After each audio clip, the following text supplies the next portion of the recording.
Hello दोस्तों, स्वागत है आपका श्री गुरु एकेडमी में। मैं मनु वर्मा आपका शुक्रिया हार्दिक अभिनंदन करता हूं। दोस्तों, आज मैं आपके लेके आया हूं हिंदी पेडागोजी के इम्पोर्टेंट क्वेश्चंस। हिंदी पेडागोजी के इम्पोर्टेंट क्वेश्चंस। और दोस्तों, ये क्वेश्चंस ना वाकई में बहुत ही ज़बरदस्त होने वाले हैं, जिसमें आपके लिए 20 क्वेश्चंस कराऊंगा और गारंटी देता हूं दोस्तों, आप 10 से ज़्यादा नहीं कर पाओगे, 10 से ज़्यादा कर ही नहीं सकते। यदि कर लो तो देख लेना दोस्तों, चलते हैं, देख लो, अभी देखते हैं दोस्तों। ठीक है, चलिए। पहला क्वेश्चन बहुत ही कठिन है दोस्तों, लेकिन एक चीज़ ध्यान रखिए, आप यूनिक हैं, आप महान हैं, आपके पास सामर्थ्य है, आप कुछ कर दिखाने की हिम्मत रखते हैं। लेकिन दोस्तों, मेहनत करते रहिए और कर दिखाओ कुछ ऐसा कि दुनिया करना चाहे बस आपके जैसा। ठीक है दोस्तों, तो ध्यान रखिए इस बात के लिए। ठीक है, अब चलते हैं दोस्तों। पहला क्वेश्चन बहुत ही जबरदस्त। ठीक है, पहला क्वेश्चन है दोस्तों पहला क्वेश्चन, माध्यमिक स्तर पर गद्य शिक्षण की विधि प्रयुक्त करते हैं। माध्यमिक स्तर पर कौन सी विधि का प्रयोग करते हैं?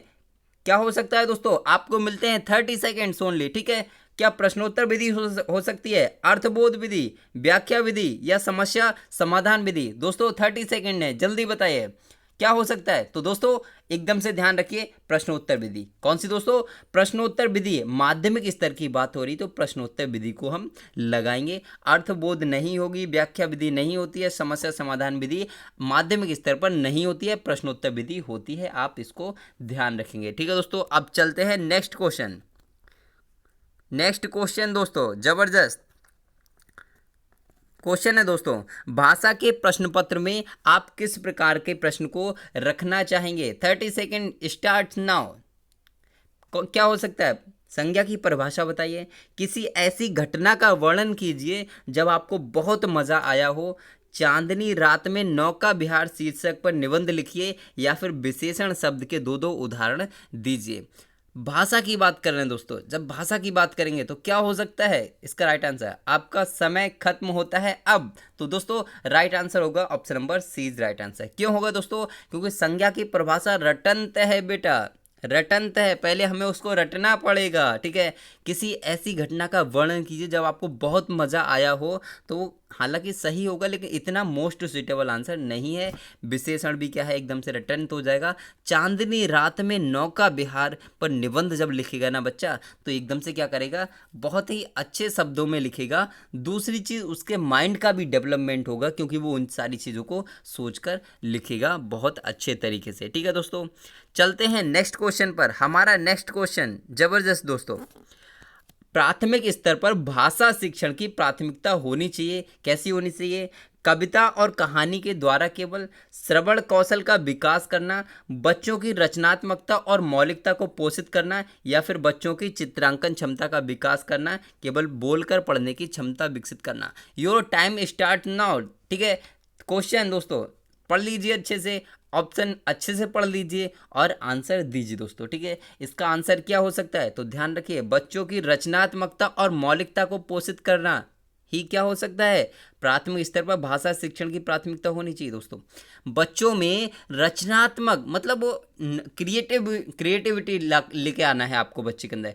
देखिए, बच्चा क्या करना है, बच्चे को आपको सिखाना नहीं है, आप सिखा ही नहीं सकते, गारंटी दे रहा हूँ, आप बच्चे को नहीं सिखा सकते। आपको क्या करना है, बच्चे को मोटिवेट करना है। ठीक है, बच्चे को यदि आपने मोटिवेट कर दिया तो आपका आधे से ज़्यादा काम सॉल्व हो गया, समझ लीजिए। ठीक है, क्योंकि बच्चा सारे काम अपने आप ही करेगा, लेकिन आपको बस मोटिवेट करना है। ठीक है, चलते हैं नेक्स्ट क्वेश्चन पर। हमारा नेक्स्ट क्वेश्चन, ये बहुत बार क्वेश्चन आ चुका है दोस्तों, रंगमंच पर पर्दे के पीछे का स्थान क्या कहलाता है? नेतृत्व, नेपथ्य, प्रेक्षागृह या फिर अलिंद? दोस्तों क्या हो सकता है? आपका टाइम स्टार्ट हो गया। ठीक है, बताइए इसका राइट आंसर क्या हो सकता है? Option number B is right answer. बहुत बार आया है ये क्वेश्चन, बहुत बार आया है दोस्तों, नेपथ्य कहते हैं। ठीक है दोस्तों, ध्यान रखेंगे इसके लिए। चलते हैं नेक्स्ट क्वेश्चन पर। क्वेश्चन बहुत अच्छा है दोस्तों। क्वेश्चन देखिए यहाँ पर कि प्राथमिक स्तर पर बच्चों के लिए संगीत, कहानी कहने, नाटक, कला, शिल्प, खेल आदि जैसी गतिविधियों का संचालन क्यों कराया जाता है दोस्तों? ठीक है, तो अलग से संचालित करना चाहिए। दोस्तों यहाँ से बी ऑप्शन यहाँ से शुरू होता है, ठीक है, बी ऑप्शन यहाँ से शुरू हो जाता है, थोड़ा सा मिस्टेक हो गया है। तो अतिरिक्त समय में कराया जाना चाहिए, सप्ताह में एक बार होना चाहिए, या फिर प्रत्येक विषय के साथ सम्मिलित होना चाहिए। दोस्तों क्या हो सकता है इसका राइट आंसर? तो दोस्तों क्या होना चाहिए, प्राथमिक स्तर पर अगर बच्चों के लिए कराना है ना तो प्रत्येक विषय के साथ सम्मिलित होना चाहिए, क्योंकि बच्चे जो सीखते हैं ना, नाटक, कहानी, कला, शिल्प, खेल, इन सब चीज़ों के द्वारा अगर बच्चे को सिखाओगे तो बहुत जल्दी सीख जाते हैं। दोस्तों अलग से संचालित नहीं करना है, मैंने बताया था, किसी को अलग नहीं लेके जाना है, बच्चों को एक साथ शिक्षा देना है, बताया था मैंने। अतिरिक्त समय में नहीं कराना है, उसी समय में कराना है। क्या आपके पास इतना टाइम है? आप शिक्षक हैं, आपके पास इतना टाइम होता है कि स्कूल से अलग बच्चे को पढ़ा सको? नहीं होता यार, किसी के पास नहीं होता। सप्ताह में एक बार होना चाहिए, गलत है। प्रत्येक विषय के साथ सम्मिलित होना चाहिए दोस्तों, हर विषय में होना चाहिए, ठीक है, हर सब्जेक्ट में। चलते हैं नेक्स्ट क्वेश्चन पर। नेक्स्ट क्वेश्चन है, उच्च प्राथमिक स्तर पर व्याकरण शिक्षण की उपयुक्त प्रणाली कौन सी है? उच्च प्राथमिक स्तर की बात हो रही है, क्या सूत्र प्रणाली हो सकती है, भाषा संसर्ग प्रणाली, आगमन प्रणाली, या समवाय प्रणाली? तो इस क्वेश्चन को जरूर ध्यान रखिए, इसका राइट आंसर होता है आगमन प्रणाली। जो आगमन विधि है दोस्तों, उसको उच्च प्राथमिक स्तर पर लागू किया गया है व्याकरण शिक्षण की सबसे अच्छी प्रणाली के रूप में, ठीक है दोस्तों, तो इसको आप जरूर ध्यान रखेंगे, ठीक है। चलते हैं नेक्स्ट क्वेश्चन पर। हमारा नेक्स्ट क्वेश्चन है कि विद्यालय में आने से पहले, विद्यालय में आने से पहले, स्लाइड को छोटा करते हैं दोस्तों। हाँ, विद्यालय में आने से पहले क्या होता है, तो बच्चों के पास अपनी भाषा के व्याकरण की सचेत समझ होती है। दोस्तों आपका टाइम स्टार्ट हो चुका है, मैं इसको समझा रहा हूँ, ठीक है। तो बच्चों के पास अपनी भाषा के व्याकरण की सचेत समझ होती है। तो आप कहोगे क्या ऐसा हो सकता है? तो आप कहोगे बिल्कुल गलत है भाई, ऐसा कैसे हो सकता है, हो ही नहीं सकता है। नेक्स्ट, बच्चों के पास अपनी भाषा के व्याकरण की समझ नहीं होती, हो सकता है, बिल्कुल हो सकता है दोस्तों। कि क्या होता है कि उनके पास व्याकरण की समझ नहीं होती, समझ होती लेकिन व्याकरण की नहीं होती, एकदम से सही है। लेकिन क्या पता इससे भी मोस्ट सुटेबल आंसर हमें मिल सकता है। बच्चे अपनी भाषा के प्रयोग में पूर्णतः दक्ष होते हैं, ये भी एकदम से सही है। बच्चे अपनी भाषा के प्रयोग में अत्यंत कमजोर होते हैं, नेगेटिव पॉइंट है, काट दीजिए। आपके दो ऑप्शन बचे, दो में से आपका जो राइट आंसर है वो है option number C is right answer. क्यों? क्योंकि बच्चे अपनी भाषा के प्रयोग में पूर्णतः दक्ष होते हैं। दक्ष इसलिए होते हैं, आप उन्हें थोड़ा सा समझाइए तो दोस्तों, देखो बच्चे आपके लिए कितना अच्छा कर सकते हैं, आप बस उनको समझाइए अच्छे से, ठीक है। तो अपनी भाषा के प्रयोग में दक्ष होते हैं।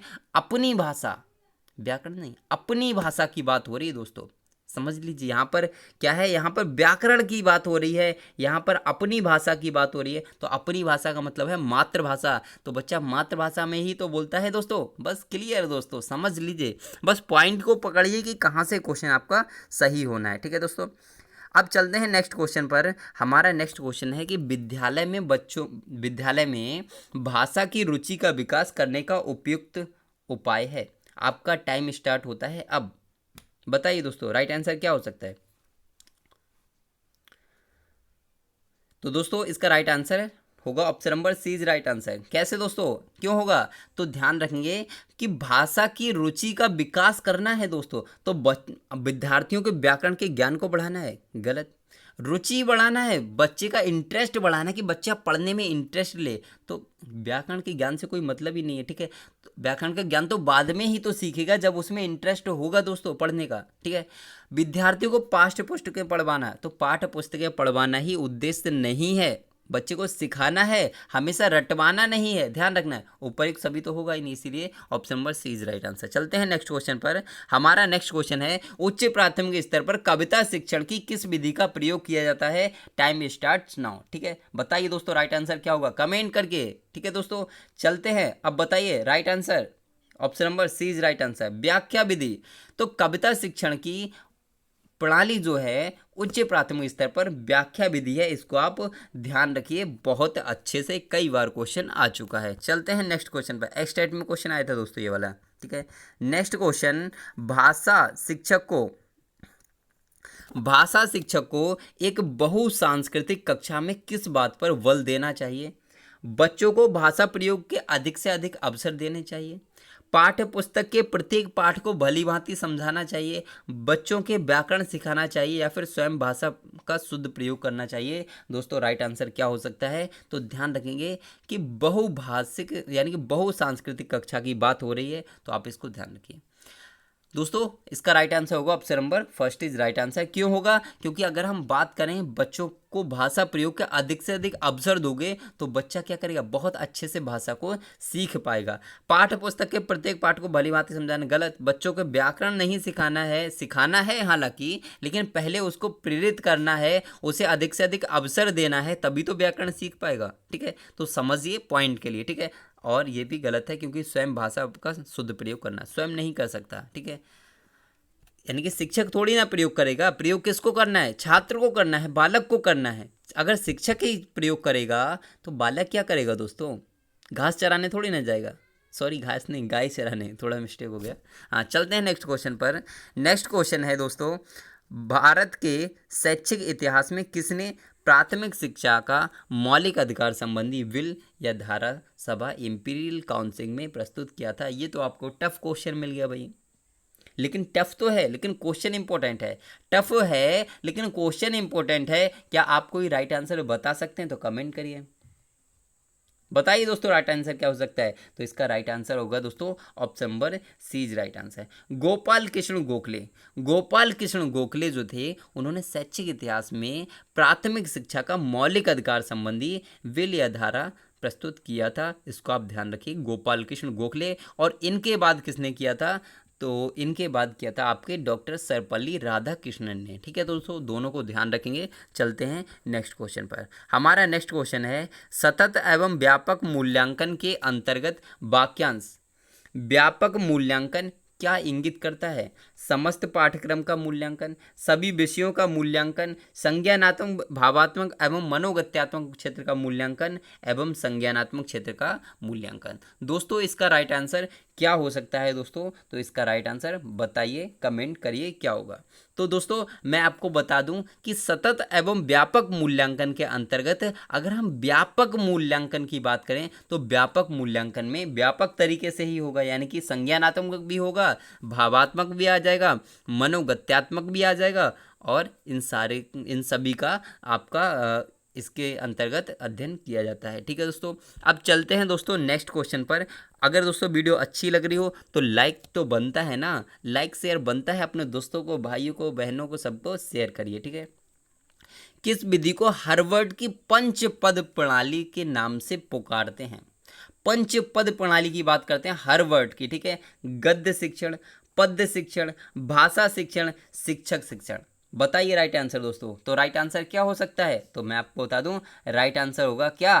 तो option number first is right answer हो सकता है क्या? बिल्कुल ठीक, सही है दोस्तों, फर्स्ट राइट आंसर। ठीक है, गद्य शिक्षण जो है वो हार्वर्ड के पंचपदीय प्रणाली के नाम से पुकारा जाता है, गद्य शिक्षण को।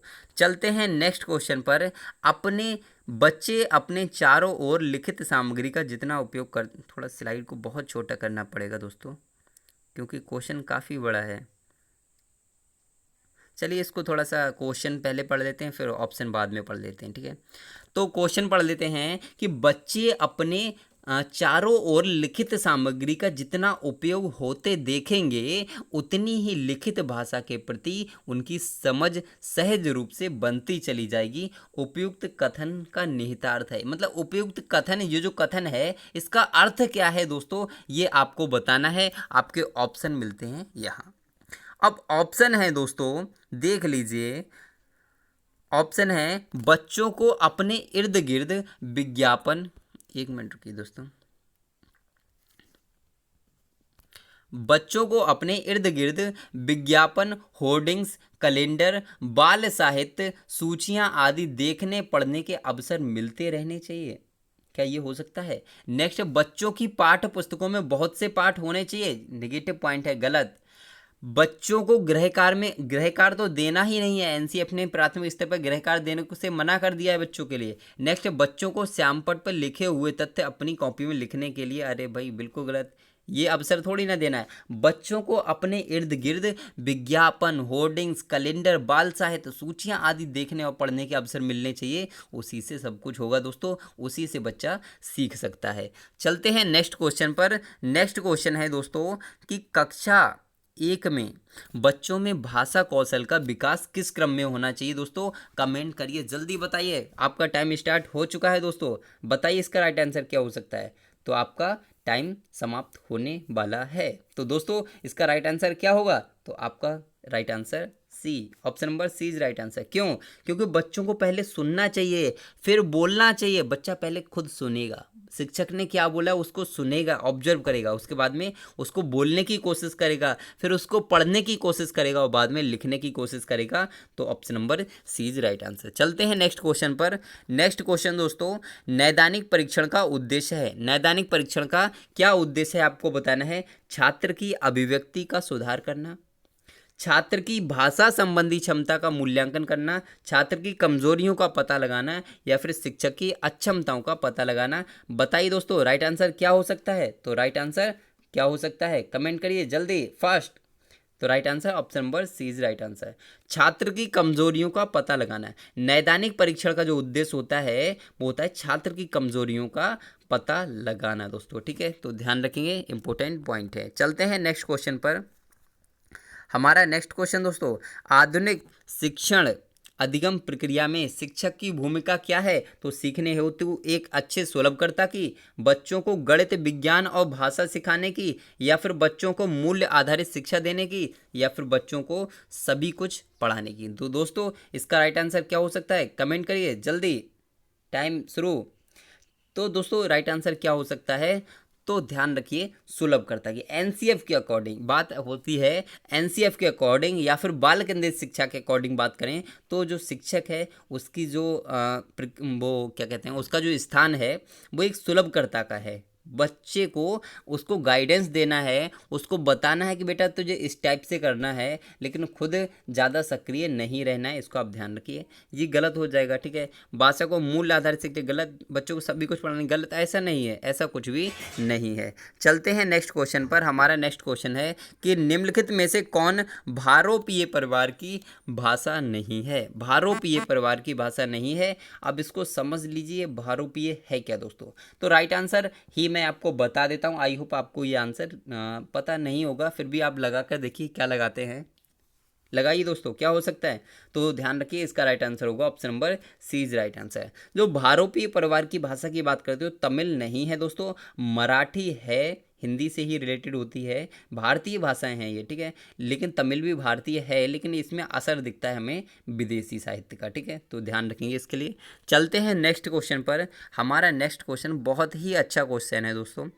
वीडियो अच्छी लग रही हो तो लाइक शेयर करते रहिए और कमेंट जरूर करते रहिए, ठीक है। तो कक्षा 1 की शिक्षिका अपने विद्यार्थियों को पाठ्य पुस्तक से भिन्न भिन्न प्रकार के बाल साहित्य पढ़ने के लिए प्रोत्साहित करती है, क्योंकि वह चाहती है कि बच्चे क्या चाहती है, तो तरह तरह की विधाओं से परिचित हो सकें। दोस्तों राइट आंसर कमेंट करिए जल्दी फटाफट, टाइम स्टार्ट नाउ।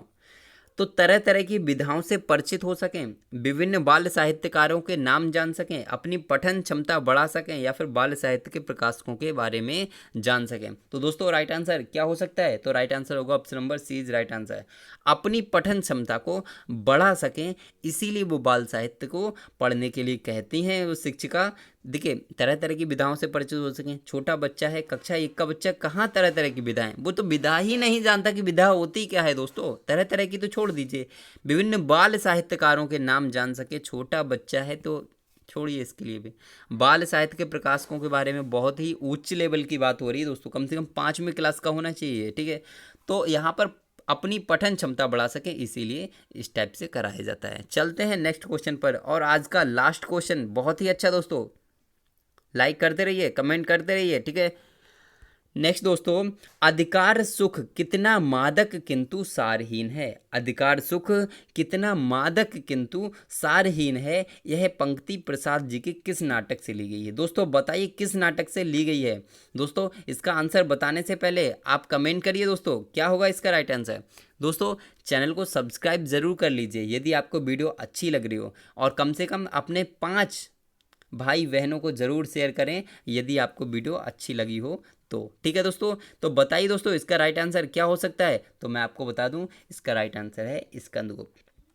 स्कंदगुप्त ने कहा है कि अधिकार सुख कितना मादक किंतु सारहीन है। आप इसको ध्यान रखिए, लेकिन एक बात जरूर ध्यान रखिए, मैं आपको जितना करा रहा हूँ ना दोस्तों, स्पेशली सीटेट के लिए करा रहा हूँ और बहुत ही इंपॉर्टेंट क्वेश्चंस हैं, एक भी क्वेश्चन को मिस मत करिए। यदि आपको एक बार में समझ में नहीं आया तो दोबारा देख लीजिए वीडियो, फिर भी समझ में नहीं आता कमेंट कर दीजिए, मैं आपको पूरा क्लियर करा दूंगा। ठीक है, लेकिन कहीं पर भी कन्फ्यूज़न नहीं रखनी है, बस इस चीज़ को आपको ध्यान रखना है। ठीक है दोस्तों, तो दोस्तों यहाँ पर आप ध्यान रखिए कि हमारा भी थोड़ा ध्यान रखिए, हमें भी मोटिवेट करते रहिए। आप हमसे मेहनत कराइए, जितना आप करा सकते हैं उतना करा लीजिए, लेकिन हमें आपसे सीटेट में जो चाहिए, हमें आपसे कुछ नहीं चाहिए, लेकिन सीटेट में आपका 105 प्लस, हर व्यक्ति का 105 प्लस यानी कि 105 प्लस का हमने जो टारगेट रखा है 105 प्लस का, वो हमें अचीव कराना है आपको, और वो हम करा कर रहेंगे। हम जितना करा रहे हैं आपको करते रहना है दोस्तों, कुछ भी नहीं छोड़ना है। ठीक है दोस्तों,